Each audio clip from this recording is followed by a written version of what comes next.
लोकसभा में पीएम मोदी ने 1.5 घंटे से ज्यादा वक्त तक अपनी बात रखी और इस दौरान न केवल सरकार की उपलब्धियां गिनाई बल्कि विपक्ष पर चौतरफा वार भी किया। अभिभाषण पर चर्चा का जवाब देते हुए पीएम मोदी ने अरविंद केजरीवाल को घेरा। कहा कुछ दल युवाओं पर आपदा बनकर गिरे। कांग्रेस पर हमला बोला। कहा जाति की बात करना कुछ लोगों के लिए फैशन बन गया है। ये दल युवाओं के भविष्य पर आपदा बनकर गिरे हुए हैं।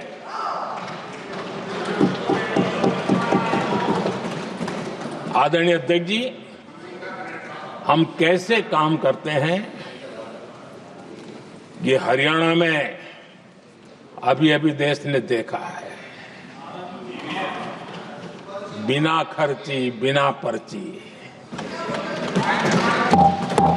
नौकरी देने का वादा किया था। सरकार बनते ही नौकरी मिल गई नौजवानों को। जाति की बातें करना कुछ लोगों के लिए फैशन बन गई है। पिछले 30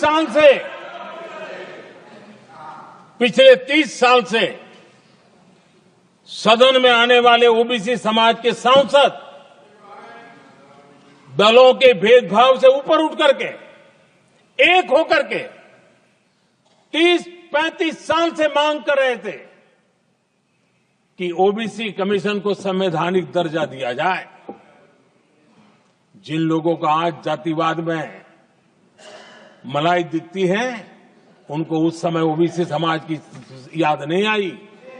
ये हम हैं जिन्होंने ओबीसी समाज को संवैधानिक दर्जा दिया। इस सदन के माध्यम से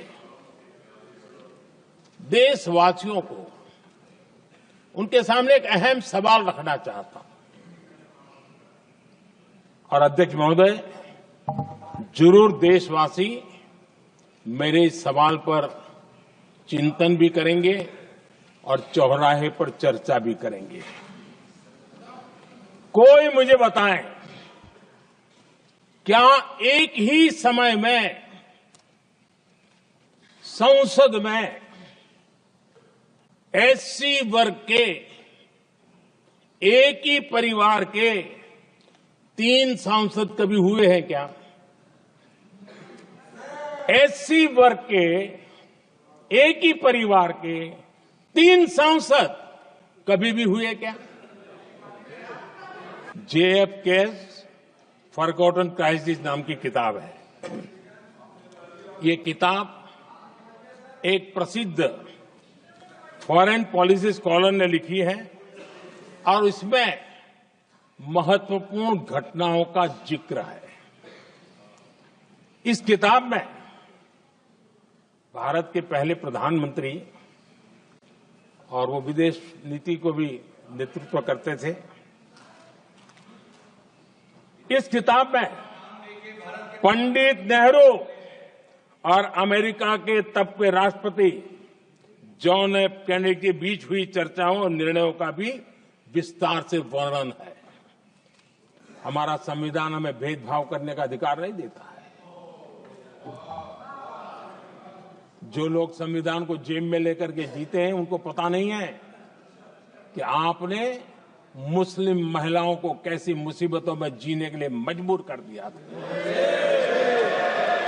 हमने ट्रिपल तलाक का खात्मा कर करके संविधान की भावना के अनुरूप मुस्लिम बेटियों को हक देने का काम किया है, समानता का अधिकार दिया है।